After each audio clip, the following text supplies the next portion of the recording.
Hey, Grammy. Hey, Riley. What is your fondest memory of Henrietta Howard? Gee, I have a lot of memories of Henrietta Howard, but I think the first memory that really sticks in my mind is Henrietta Howard standing in a congregational meeting with the Constitution in her hand. She was very, very much a stickler for how things ought to get done.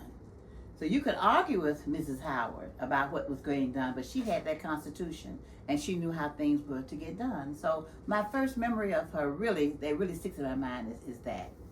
She was the kind of person who didn't suffer fools lightly.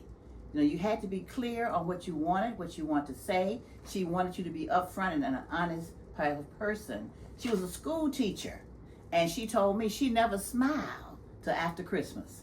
She was stern, and many of us younger people were slightly intimidated by her. But I tell you about Miss Howard, as intimidating as she was, you could learn a lot from her because she generally knew what she was talking about, and she loved the Lutheran Church of the Atonement.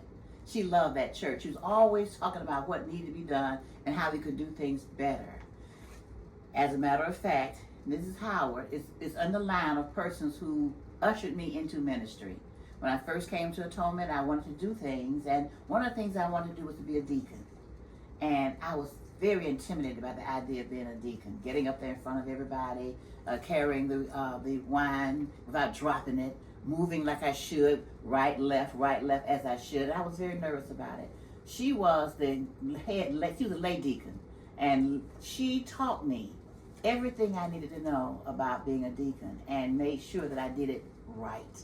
I remember the first time I did it, I made a lot of mistakes, and she tried to be upfront about it. I said, oh, I messed up, didn't I? She said, oh, nobody noticed you messed up. I said, but you did, didn't you? And she just fell out laughing. And so we had a pretty good relationship. And when I wanted to know something, I wanted to know what the same things how things get to be done right, I knew that I had a friend in Henrietta Howard. So I think she's a person whose shoulders we stood on and shoulders we stand on today because she left a legacy. She loved Atonement so much that she actually left money for those doors you see. The doors we have on our church are doors that are paid for with money that Henrietta Howard left the Lutheran Church of the Atonement. So she was a worthy person to talk about this morning in this Black History Month. That's very nice. Yeah, she's very nice. It's very nice.